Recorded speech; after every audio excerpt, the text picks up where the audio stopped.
हाँ हाँ। हाँ, प्रभु जी आवाज साफ आ रही है मेरी? जी प्रभु जी, आवाज क्लियर है। ठीक है, तो शुरू करते हैं।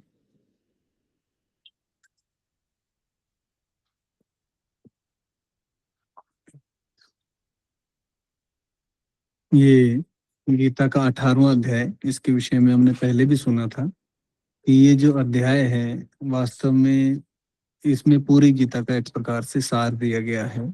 तो जिस श्लोक पे आज हम चर्चा करेंगे, 16 नंबर श्लोक पे, वो भी वास्तव में भगवान उसके विषय में पहले भी बता चुके हैं और हमने सुना है पहले भी इसके विषय में। और यहाँ भी ये चीज रिपीट हो रही है। सार में वो चीजें सामान्यतया रिपीट होती हैं जो ज्यादा महत्वपूर्ण हो। तो ये जो श्लोक है ये वास्तव में बड़ा महत्वपूर्ण है और संसार में जीव की स्थिति को बता रहा है। इस संसार में हमारी क्या स्थिति है और सामान्यतया व्यक्ति अपने विषय में क्या सोचता है, और ज्ञान की दृष्टि से, ज्ञान के चक्षु से वास्तव में कैसे व्यक्ति स्वयं को असल में देख सकता है कि क्या हमारी स्थिति है वास्तव में। वो सब आज के श्लोक में चर्चा आएगी। और ये आई ओपनर भी हो सकता है ये श्लोक हमारे लिए कि वास्तव में हम माया के अधीन होकर किस प्रकार से विचार करते हैं, क्या हमारी सोच रहती है और वास्तविकता क्या है ना। वास्तविकता कुछ और ही है जो हम वास्तव में ज्ञान की दृष्टि से देख सकते हैं, और ज्ञान की दृष्टि से इसको देख सकते हैं, समझ सकते हैं और भक्तिमय जीवन का पालन करके जीवन में इसका ठीक ठाक पालन भी कर सकते हैं और इसका अनुभव भी कर सकते हैं। तो श्लोक संख्या 16 इस प्रकार से है। तत्र एवं सति कर्तारम् आत्मानं केवलं तु यः पश्यति अकृत बुद्धित्वात् न सह पश्यति दुर्मतिः। तो कर्म के विषय में उपदेश चल रहा है भगवान कृष्ण का। और इस श्लोक में भगवान क्या कहते हैं? अतएव अतएव जो इन पांच कारणों को न मानकर अपने आप को ही एकमात्र कर्ता मानता है, वह निश्चय ही बहुत बुद्धिमान नहीं होता और वस्तुओं को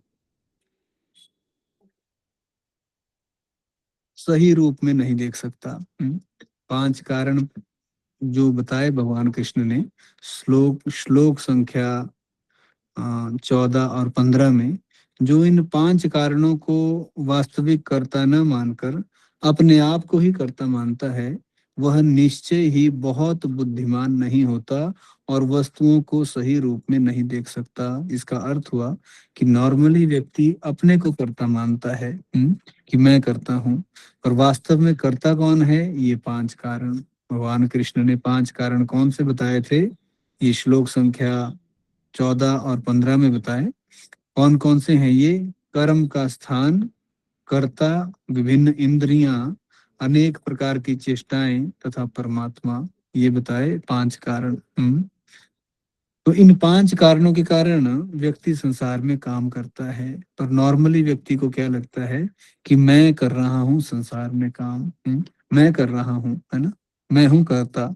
क्योंकि हमने पहले भी समझा है कि जो भी जीवात्माएं वास्तव में इस संसार में हैं वो स्वयं को इस संसार का भोक्ता मानती हैं और कंट्रोलर मानती हैं। हमने पहले भी समझा इस एक श्लोक में हमारी जो बेसिक कृष्णा कॉन्शियसनेस की फिलॉसफी है वो कवर होती है। क्या कहते हैं उसमें कि जो हमारा मूल दर्शन है कृष्ण भक्ति का, कृष्ण चेतना का अथवा गीता का, उसमें हमें सुनने को मिलता है कि जीव जो है वो हम शरीर नहीं है, हम क्या है? आत्मा है। ये ज्ञान भगवान ने दूसरे अध्याय में ही दे दिया कि आत्मा वास्तविक सत्य है, शरीर कोई वास्तविकता नहीं है। और ये जो आत्मा है इसका अगर पूरा परिचय दिया जाए तो भगवान कृष्ण स्वयं कहते हैं कि ये आत्मा स्वयं मेरा अंश है। माम अंशो जीवलोके जीव भूतः सनातनः। सारी जीवात्माएं जितनी भी इस संसार में हैं वो भगवान कृष्ण की अंश हैं। कई बार व्यक्ति के मन में आता है कि इतनी सारी जीवात्माएं भगवान कृष्ण की अंश कैसे हो सकती हैं। इसमें उदाहरण दिया जाता है कि जिस प्रकार से एक सूर्य से अनंत कोटि रश्मियां निकलती हैं, किरणें, उसी प्रकार से एक भगवान से अनंत कोटि जीवात्माएं प्रकट होती हैं। व्यक्ति के मन में क्या रहता है कि वो भगवान कृष्ण को परम शक्तिशाली परम ईश्वर के रूप में स्वीकार नहीं कर पाता। तो कई प्रकार के क्वेश्चन व्यक्ति के मन में आते हैं कि ऐसा कैसे, वैसा कैसे। और अगर भगवान कृष्ण को परम ईश्वर के रूप में स्वीकार कर लिया जाए, और ईश्वर तो सर्वशक्तिमान है, तो वैसे ईश्वर सभी जीवात्माएं उनकी अंश हैं, फिर इसको मानना कोई मुश्किल नहीं। तो स्वयं भगवान कहते हैं कि सारी जीवात्माएं मेरी अंश हैं। और ये जो जीवात्माएं हैं ये इस संसार में कर क्या रही हैं? तो भगवान कृष्ण ने स्वयं कहा, मनः षष्ठानि इंद्रियाणि प्रकृति स्थानी कर्षति, कि ये जो जीवात्माएं हैं ये मन के साथ में इस संसार में घोर कष्ट का अनुभव कर रही हैं। कई प्रकार के कष्ट सब जीवात्माओं को इस संसार में मिल रहे हैं। स्वयं कृष्ण ने कहा 13वें अध्याय में, जन्म मृत्यु जरा व्याधि दुख दोषा अनुदर्शनम। बुद्धिमान व्यक्ति कौन है? जो वास्तविक में जिसमें की आंखें हैं वो कौन है? जो संसार में ये देख पाए कि जन्म मृत्यु बुढ़ापा और बीमारी ये बड़ा भारी कष्ट है। ये भी अद्भुत है कि प्रत्येक व्यक्ति संसार में सुखी होना चाहता है। ये जीवात्मा का स्वभाव ही है, स्वरूप ही है कि हमें सुख चाहिए। पर प्रत्येक जीवात्मा इस संसार में कष्ट भोग रहा है, जन्म मृत्यु जरा व्याधि। तो भगवान कृष्ण कहते हैं कि वास्तविकता में हे अर्जुन, वो व्यक्ति ज्ञानी है जो इन चार प्रकार के कष्टों को देखे।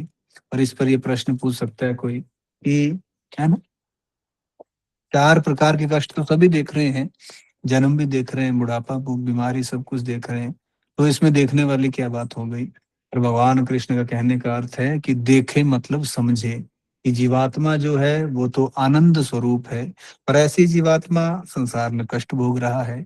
और जब हमारे जीवन में ये कष्ट आते हैं, जन्म मृत्यु जरा व्याधि, तो हम भी सोचते हैं कि ये बड़ा भारी दुख है, सहन करना मुश्किल हो गया, है ना। मान लीजिए रोग लग गया किसी को गंभीर, है ना, तो हम सोचते हैं कि भाई जीना मुश्किल हो गया। तो संसार में तो कष्ट है ही, चाहे हमें मिले चाहे हमारे प्रियजनों को, बड़ा कष्ट मिलता है।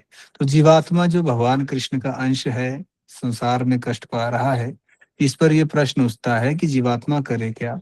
तो भगवान कृष्ण ने तो स्पष्ट बता दिया कि इस संसार से छूट के मेरे दिव्य धाम में आओ, और वहां आकर तुम्हें वापस आने की आवश्यकता नहीं पड़ेगी, है ना। वहां ने कहा, न तद भास्ते सूर्यो न शशांको न पावकः यद गत्वा न निवर्तन्ते तत धाम परमम मम। इस संसार में हम कितनी भी कंफर्टेबल स्थिति में पहुंच जाएं, देर सवेर कष्ट फिर से आ ही जाता है।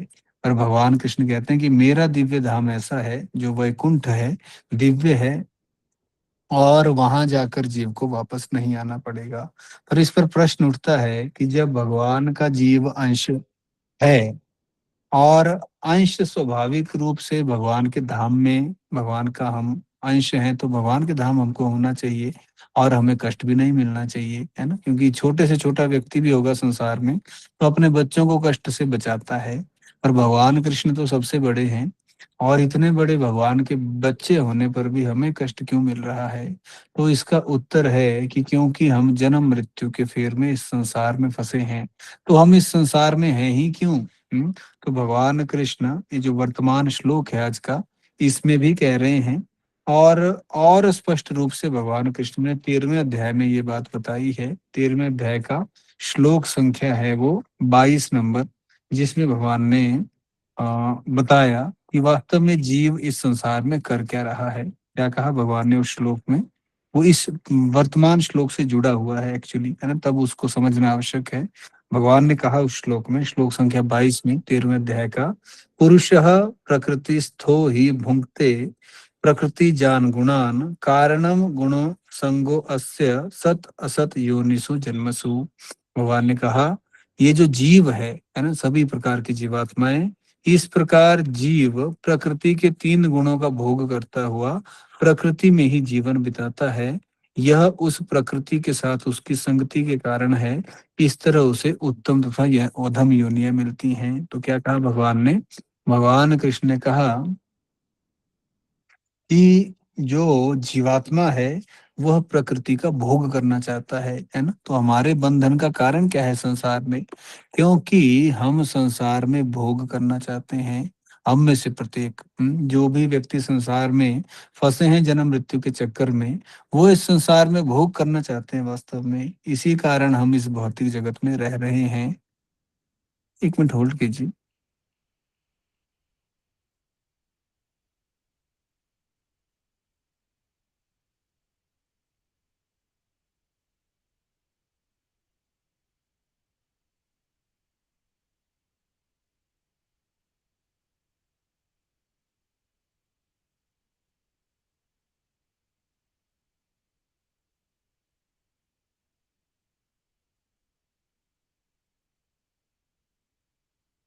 हरे कृष्णा। शुरू कर सकते हैं, आवाज आ रही है? जी प्रभु जी। तो जीवात्मा संसार में क्यों बंधा है? जीवात्मा संसार में बंधा है भोग वृत्ति के कारण। और ये भोग वृत्ति संसार में कैसे काम करती है? भगवान कृष्ण कह रहे हैं गुणान। इन गुणों के कारण, तीन गुण हैं, सतुगुण, रजोगुण और तमोगुण। हाँ जी प्रभु जी। तीन गुण है, सतुगुण, रजोगुण और तमोगुण। इन तीन गुणों के प्रभाव से व्यक्ति संसार में भोग करने का प्रयास करता है। विशेष रूप से ये जो रजोगुण है और तमोगुण है, इसका प्रभाव जब जीवात्मा पे पड़ता है तो व्यक्ति जो है संसार में भोग वृत्ति में और गहरा फंसता है। रजोगुण के कारण व्यक्ति संसार को भोग करने की जो तीव्र इच्छा है वो उसके अंदर आती है। और तमोगुण के कारण व्यक्ति की सारी बुद्धि भ्रष्ट हो जाती है और उसको पता ही नहीं लगता कि मैं क्या कर रहा हूँ क्या नहीं, है ना। तो ये तीन गुण सदा काम करते रहते हैं। जीव जब तक संसार को भोग करने की इच्छा में फंसा रहेगा, वो तीन गुणों के माध्यम से अपने को शरीर ही मानता रहेगा। और जब जीवात्मा, जो कि वास्तव में भगवान का अंश है, वो जब तक संसार में भोग वृत्ति में फंसा रहेगा, तो जिस भी वो शरीर में जाएगा वो अपने को शरीर ही मानेगा। असल में हम शरीर नहीं हैं। हम अगर अपने शरीर के विषय में विचार करें तो ये शरीर तो हमें कुछ ही समय पहले मिला और हम तो इस दुनिया में अभी आए, है ना। 30 40 50 इससे पहले नहीं थे हम। तो हम तो वर्तमान में हैं, पर फिर भी हम अपने को शरीर मान के और इस शरीर से संबंधित जितनी भी वस्तुएं संसार में उन्हें अपना मानते हैं। असल में है कुछ नहीं ऐसा। असल में ऐसा बिल्कुल नहीं है। पर केवल और केवल माया के प्रभाव के कारण, और ये जो तीन गुण जीव पर सदा काम करते रहते हैं, इनके कारण व्यक्ति संसार में ही फंसा रहता है। वास्तव में जीवात्मा को संसार से लेना देना ही कुछ नहीं है। केवल और केवल जीवात्मा अपनी जो भोग की वृत्ति है ना, जो सुख भोगने का हमारा एक स्वाभाविक स्वरूप है ना, क्योंकि जीवात्मा कृष्ण का अंश है। कृष्ण साक्षात आनंद है और जीवात्मा जो उनका अंश है वो भी आनंद स्वरूप है।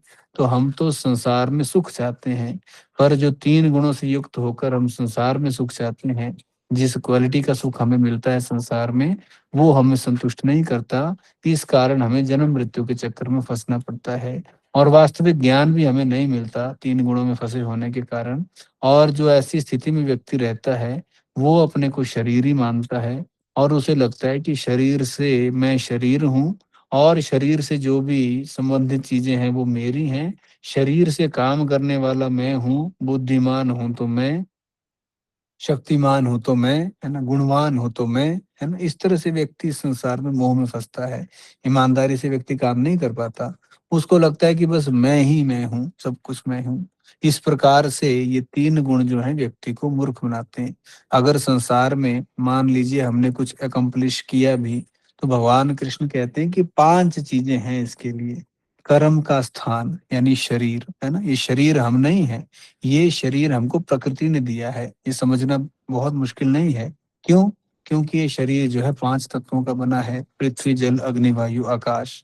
ये पांच तत्व हमने थोड़ी लाए, ये तो भगवान कृष्ण की शक्ति है, प्रकृति। जिसे भगवान कहते भी हैं, मैया अध्यक्षेण प्रकृति सूयते सचराचरम। मेरी अध्यक्षता में ये प्रकृति काम करती है। और भगवान ने कहा भी है कि ये बहिरंगा शक्ति मेरी है, जो आठ तत्वों से युक्त है। तो ये शरीर जो है हमारे पास वर्तमान में आत्मा के पास, वो हमारा दिया हुआ नहीं है हमको। वो तो भगवान ने हमारे कर्म के अनुसार हमको दे दिया और हम बंधे हुए हैं। तो ये जो पांच कारण बताए, कर्म का स्थान हो गया, कर्ता यानी आत्मा हो गया जो तीन गुणों में बंधा है, और इंद्रियां जो मिलती हैं, है ना, हमें पांच इंद्रियां मिलती हैं, कर्म इंद्रियां, और पांच मिलती हैं ज्ञान इंद्रियां। अनेक प्रकार की जो इच्छाएं हैं हमारे हृदय में, जिनसे युक्त होकर हम काम कर रहे हैं। तो इच्छाएं आई कहाँ से? जो संस्कार हमारे हृदय में है, पूर्व जन्मों के कार्यों के कारण, पूर्व जन्म की इच्छाओं के कारण। और ये इच्छाओं में फंसे क्यों हैं हम? केवल और केवल तीन गुणों के प्रभाव के कारण, है ना। अगर हम आज भी देखें, हम अपना स्वभाव बदलना चाहें तो एकदम बदल सकते हैं। कैसे बदल सकते हैं? एकदम तो नहीं बदलेगा, पर दैट इज नॉट इम्पॉसिबल। इसको हम बदल सकते हैं। कैसे? अगर हम अपने जीवन में सतोगुण मेंटेन रखें तो आप पाएंगे कि आपका स्वभाव जो है वो शांत हो जाएगा। आप अपने को सुखी अनुभव करोगे। आप ऐसे काम करो संसार में जिसमें रजोगुण की वृद्धि हो, तो एकदम आप अनुभव करोगे जो शांति और सुख का भाव था हृदय में वो नष्ट हो जाएगा। और आपको ऐसा लगने लगेगा कि मैं कैसे संसार के सुखों को भोगूं, कैसे संसार में अधिक से अधिक भोग करूं, सब कुछ मेरा है ना। और वही अगर आप ऐसे काम करो जिससे तमोगुण बढ़ता है, तो आप पाओगे कि आपका मन पूरी तरह से भ्रमित हो जाएगा। और यही पता नहीं लगेगा कि हम कर क्या रहे हैं, या मैं परेशान क्यों हूँ, या मैं बिहेव कैसा कर रहा हूँ, मैं बोल क्या रहा हूँ, कुछ पता नहीं लगेगा। तमोगुण कैसे बढ़ता है? एक तो उल्ट पुलट खाने से, है ना, जैसे प्याज लहसुन बताया जाता है, उससे बढ़ता है। मांस मदिरा नशा आदि से बढ़ता है। और अधिक सोने से बढ़ता है ना, इनसे, है ना। रजोगुण कैसे बढ़ता है? अत्यधिक बोलने से बढ़ता है ना। टीवी मोबाइल ये ज्यादा देखने से रजोगुण बढ़ता है, तमोगुण भी बढ़ता है। और संसार को भोगने की जो इच्छाएं हैं, है ना, जैसे स्त्री पुरुष का आकर्षण, इस सब को और बढ़ाने से, है ना, जैसे लड़के मिल गए और वो लड़कियों के विषय में बातें करने लग गए, उस तरह रजोगुण की वृद्धि होती है। वैसे वाइस वर्षा भी है ना। माताओं पर भी उसी प्रकार से अप्लाई होता है। या कोई शादी, है ना, वहां कपड़े कुपड़े ये सब। तो जिस प्रकार का हम काम करेंगे, तो उसी प्रकार का गुण की वृद्धि होगी, है ना। सतोगुणी काम करेंगे तो सतोगुण में रहेंगे, रजोगुणी काम करेंगे तो रजोगुण में रहेंगे, तमोगुणी काम करेंगे तो तमोगुण में रहेंगे। तो एक्चुअली हम काम नहीं कर रहे। कर कौन रहा है काम? गुण काम कर रहा है। हमें लगता है कि मैं हूँ, पर हम नहीं है। करता काम गुण ही है। तो कोई कह सकता है कि फिर मुझे मेरे कर्मों का फल क्यों मिल रहा है? तमोगुण ने मुझसे काम करवाया। पर हम एक्चुअली वो काम करते हैं, तो उस काम के अनुसार हमारा गुण बढ़ता है, रजोगुण तमोगुण सतोगुण। तो उसके द्वारा जो काम किया जाता है उसके फल की जिम्मेवार भी हम ही हैं। तो ये भी हमने समझा था। और एक हमने और क्या समझा था परमात्मा के विषय में, है ना। परमात्मा भी कारण है, क्योंकि शरीर हमें परमात्मा ने दिया, और हृदय में भी परमात्मा ही बैठे हैं जो जीव को उसकी इच्छाओं के अनुसार गाइड करते रहते हैं। इसके विषय में हमने विस्तार से सुना था थोड़ी देर पहले, एक दो क्लासेस पहले, कि कैसे जो है परमात्मा जो है वो हृदय में जीव को उसकी इच्छाओं के अनुसार गाइड करते रहते हैं। जैसी जीव की इच्छा होगी उस प्रकार से, अगर जीव की इच्छा है भक्ति में जीवन में आगे बढ़ने की, सच्चा ज्ञान प्राप्त करने की, इस संसार से छूटने की, तो वैसी गाइडेंस मिलेगी। वहीं जीव भगवान को भुला देना चाहे, संसार को भोग ही भोग करना चाहे, तो उस प्रकार से इच्छाएं उठती हैं। अपने जीवन में स्पष्ट देख सकते हैं हम। जब ठीक ठीक नाम जप हम करें, सेवा करें, भक्तों का संग करें, भगवान जी का दर्शन करें, गीता भागवत पढ़ें सुने, हाँ, तो उससे हमारी वैसी प्रकार की इच्छाएं जगने लगती हैं। और वहीं हम भगवान को भुला देना चाहें, है ना, लगे कि माला छोड़ दो, भक्तों का संग छोड़ दो, फंस गए तो गलत। तो उस प्रकार से फिर व्यक्ति की उस प्रकार से इच्छा जग जाती है ना। तो वास्तव में संसार में जितने भी काम हो रहे हैं, उसके पीछे ये कई प्रकार के कर्ता बताए गए, चेष्टाएं, है ना। चेष्टाएं मतलब जो पूर्व जन्म का संस्कार है। आज ये मेरा जो स्वभाव है ये पूर्व जन्म के कार्यों के कारण बना है। तब मैं ऐसा स्वभाव कर रहा हूँ, जब मैं ऐसे काम कर रहा हूँ। तो अनेक प्रकार की चेष्टाएं और परमात्मा, है ना, ये सब करता है। पर नॉर्मली व्यक्ति को क्या लगता है कि मैं करता हूँ, है ना, मैंने किया, मैंने देखो ये काम कर दिखाया, या मेरे से कुछ नहीं हुआ संसार में। पर व्यक्ति ये नहीं समझता कि इस संसार में हम अपने कर्मों का फल भोग रहे हैं और नए कर्मों को बना रहे हैं, है ना। देखते हैं संसार में कि कई बार किसी व्यक्ति को थोड़ा कार्य करने से भी सक्सेस कई बार मिल जाती है, और दूसरे व्यक्ति को ज्यादा मेहनत करने से नहीं मिलती। इसका स्पष्ट कारण है व्यक्ति का जो प्रारब्ध है वो व्यक्ति को मिलता है, जो पूर्व जन्म के कर्मानुसार मिलता है। मेहनत तो करनी पड़ेगी, ऐसा नहीं कह सकते कि जो मैं बैठ के खाऊंगा। जिसके भाग्य में होगा वो बैठ के भी खाते हैं, ऐसा कुछ नहीं है। पर ऐसा कोई निकम्मेपन को बढ़ाए तो वैसा नहीं चलेगा। तो व्यक्ति करता नहीं है, करते ये पांच हैं। ये पांचों चीजें होनी चाहिए। पर उसके साथ में जो बुद्धू है उसे लगता है कि मैं ही करता हूँ। इसलिए भगवान कह रहे हैं, अतएव जो इन पांच कारणों को न मानकर अपने को ही एकमात्र कर्ता मानता है, वह निश्चय ही बहुत बुद्धिमान नहीं है ना। बहुत बुद्धिमान नहीं, एक्चुअली इसको बुद्धू कह सकते हैं, है ना। वो बुद्धिमान तो है ही नहीं। और वो वस्तुओं को सही रूप में नहीं देख सकता। तो ये जो गीता भागवत का ज्ञान है, इसके बिना हम वस्तुओं को सही रूप में नहीं देख सकते, क्योंकि माया का प्रभाव ऐसा है कि कोई भी व्यक्ति अपने को शरीर में नहीं हूँ ये ज्ञान प्राप्त नहीं कर सकता बिना शास्त्रों के ज्ञान से। भगवान कृष्ण ने इसलिए छोड़े इतने सारे शास्त्र, ताकि व्यक्ति को ज्ञान मिल जाए। नहीं तो संसार में व्यक्ति अंधा है। माया का प्रभाव ऐसा है कि व्यक्ति छूट नहीं सकता अगर उसको डायरेक्शन ना मिले। तात्पर्य में कह रहे हैं प्रभुपाद जी, मूर्ख व्यक्ति यह नहीं समझता कि परमात्मा उसके अंतर में मित्र रूप में बैठे हैं और उसके कर्मों का संचालन कर रहे हैं, है ना। हमने सुना था उस दिन कि जीव की जिस प्रकार से इच्छा होगी, और जीव की इच्छा कैसे होती है, एक तो पूर्व जन्म की इच्छाएं हैं, और इस जन्म में जैसी हम चेष्टाएं करते हैं वो वाली इच्छाएं।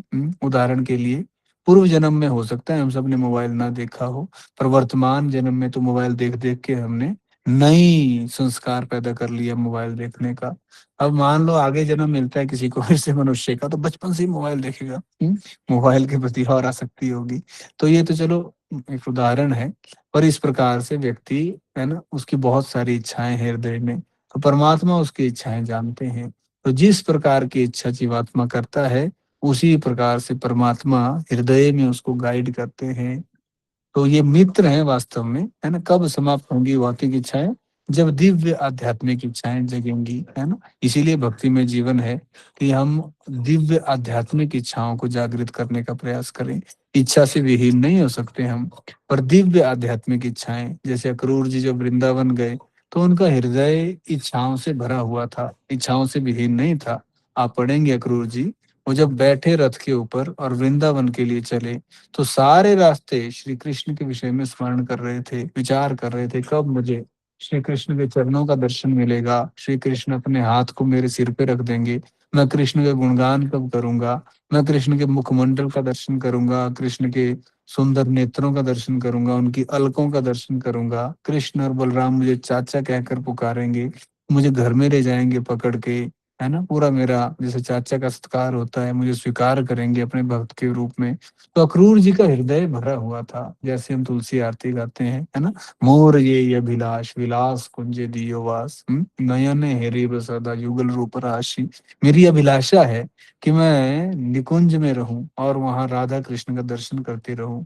ये इच्छा प्रकट करते हैं। कब मुझे सखियां अपने अधीन लेंगी। तो आध्यात्मिक इच्छा से वास्तव में भौतिक इच्छा रिप्लेस करनी पड़ेगी। भगवान देखेंगे परमात्मा रूप में, तो उसी प्रकार से गाइड करेंगे। यद्यपि स्थान, कर्ता, चेष्टा तथा इंद्रियां भौतिक कारण हैं, लेकिन अंतिम कारण तो स्वयं भगवान ही है ना। तो परम कारण तो भगवान ही है। जीवात्मा का भी कारण भगवान है, शरीर का कारण भी भगवान है, ये जो इंद्रियां हैं इसका कारण भी भगवान है। और शरीर देने वाले भी भगवान है, तो मूल कारण तो भगवान ही है। भगवान ने क्यों फंसाया हमको? भगवान ने नहीं फंसाया, हम भोग जाते हैं। जो भगवान ने 13वें अध्याय के 22 नंबर श्लोक में कहा कि जीव जो है वो भोग जाता है, इसलिए संसार में फंसा है। और इसी भोग की भावना को श्री कृष्ण ने तीसरे अध्याय में जीव का सबसे बड़ा शत्रु बताया। कामेश क्रोधेश रजोगुण समुद्भव महा अश्नौ महावैरी विद्धि एर, महा अश्नौ महापापमा विधि एन वैरिणम। ये महावैरी है, हमारा सबसे बड़ा दुश्मन, है ना। सबसे बड़ा दुश्मन है। हमें लगता है कि जिस संसार में मेरी इच्छाएं पूर्ति होनी चाहिए, मेरे अनुसार संसार चलना चाहिए, मैं जो करूं वही हो। पर वास्तव में श्री कृष्ण क्या कहते हैं? श्री कृष्ण कह रहे हैं सबसे बड़ा शत्रु है ना? जीव जो स्वाभाविक आनंदमय है, वो संसार की ये जो भोग इच्छाएं हैं इनमें फंसकर केवल कष्ट पा रहा है संसार में। कृष्ण को अपने जीवन के केंद्र में रखो, संसार में अपने सारे कार्य करो, ड्यूटीज करो, आप पाएंगे कि आपका जीवन अत्यंत सुखमय हो गया। इसलिए श्रद्धा से और पूरा जोर लगाकर अपने को कृष्ण की भक्ति में लगा देना चाहिए, जैसा भगवान कृष्ण ने 12वें अध्याय में कहा है। भगवान ने कहा 5वें की 6ठे नंबर श्लोक में कि तुम ऐसा करो हे अर्जुन, कि अपने तन मन धन को पूरी तरह मुझ में लगा दो। और कोई बोले कि मेरा तो मन लगता ही नहीं भगवान में, मेरा तो मन नहीं करता सेवा का, तो भगवान ने कहा कि तुम फिर भक्ति के नियमों का पालन करो, नाम जप करो, भक्तों का संग करो, भागवत सुनो, विग्रह की सेवा करो, वृंदावन जाओ, कीर्तन करो, सब कुछ करो, इससे तुम्हें मेरे को प्राप्त करने की इच्छा हो जाएगी। तो ये करना है हमको, है ना।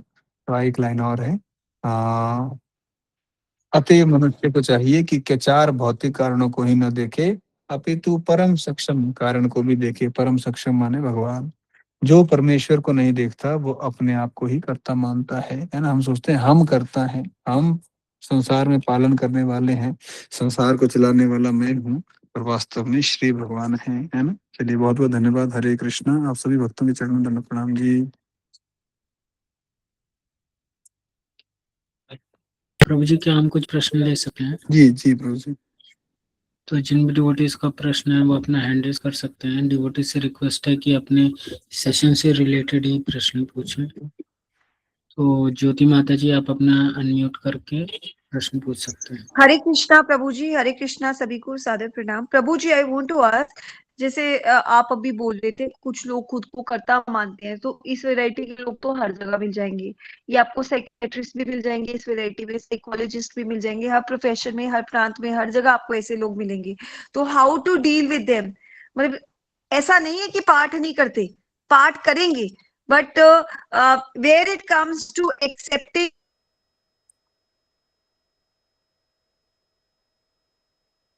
the power of God, कि भगवान ही करता है, that they will not accept it. Where someone is glorifying the name of the Lord, तो उनसे बर्दाश्त नहीं होगा कि भगवान कर दिए, they will speak भगवान क्या करेगा।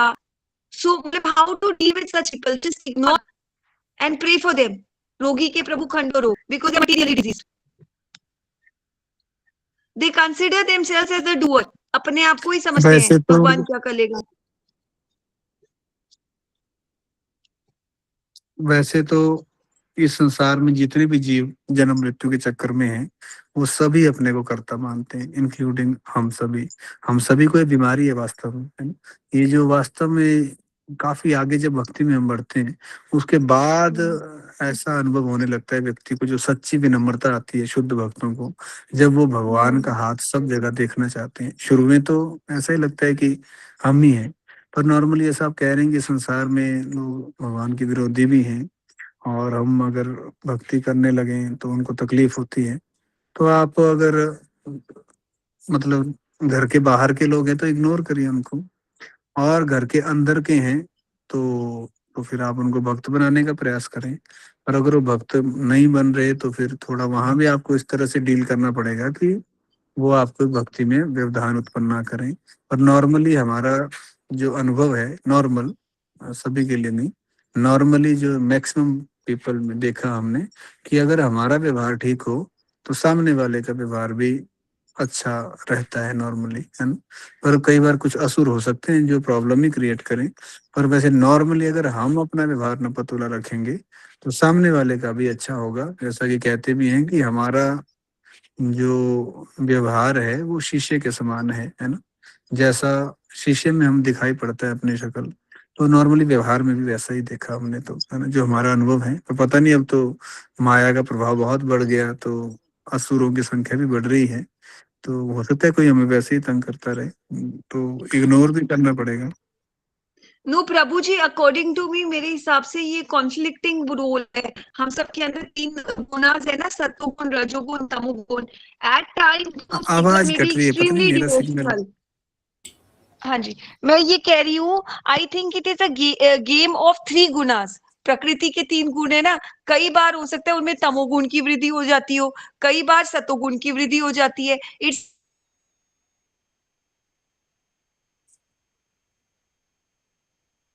इसमें अ सहन प्ले ऑफ द शक्ति। थ्री गुणास मेरे हिसाब से। बिकॉज कई बार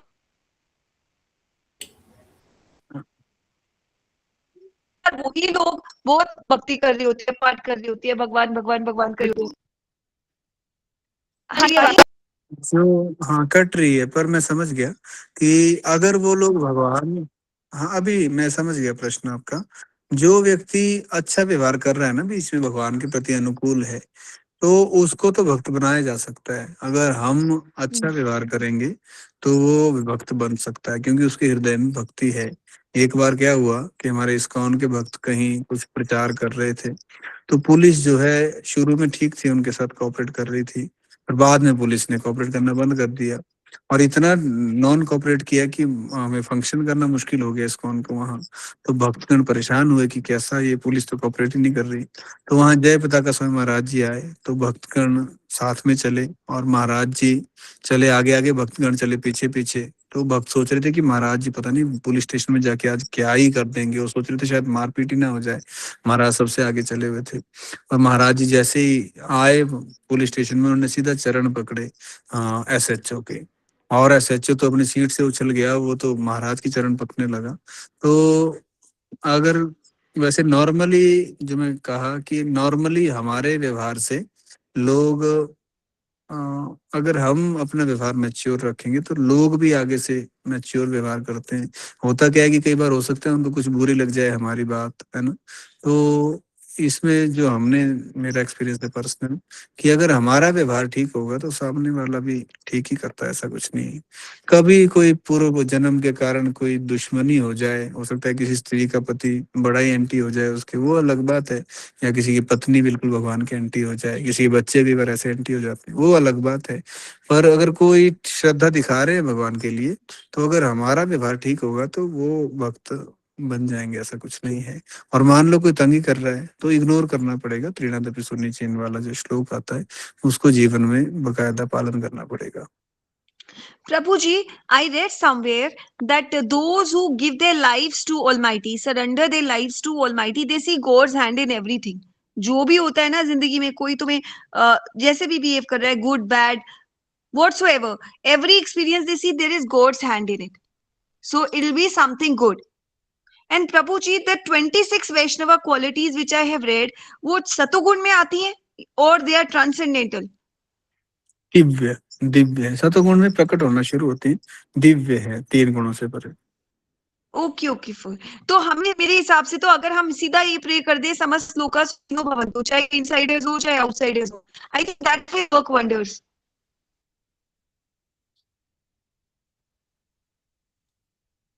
हाँ, इग्नोर करके प्रार्थना करें उनके लिए और अपने व्यवहार को प्रभु जी, और मेरा मैच्योर करने का प्रयास सवाल करें। है कि अगर आवाज कट रही है माता जी बीच में ना, पता नहीं माता लगता। जी आपकी वॉइस ब्रेक हो रही है। हाँ जी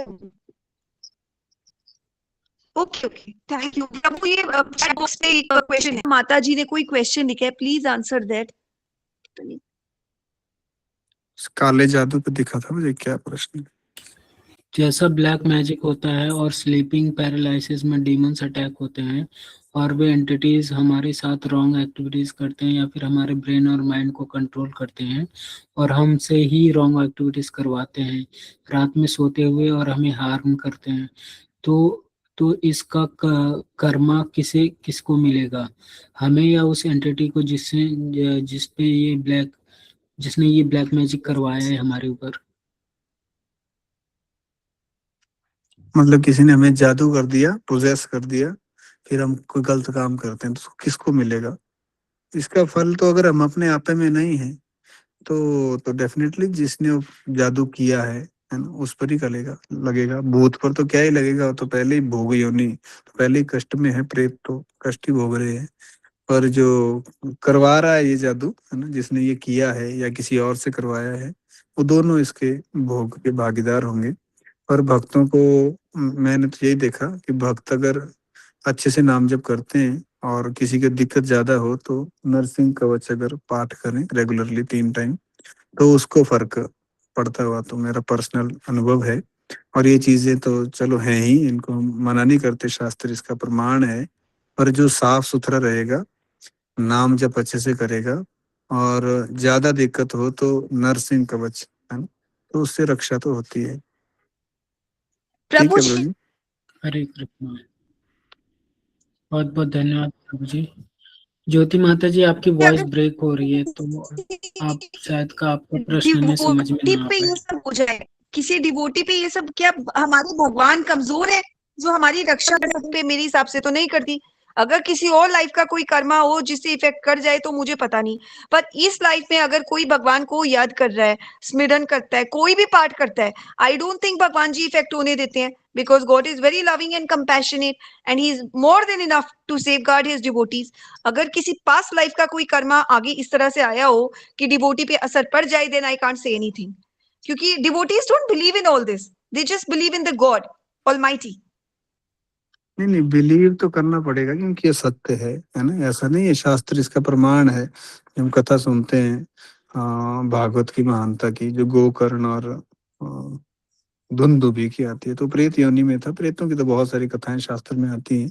तो बिलीव तो करते हैं भक्तगण, क्योंकि शास्त्र इसका प्रमाण है और संसार में भी अनुभव होता है। और जहाँ तक नुकसान पहुंचने की बारी आई, तो ये बात बिल्कुल ठीक है कि जो सिद्ध है, भक्ति में आगे बढ़ा है, उसको ये प्रभाव नहीं दिखा सकते।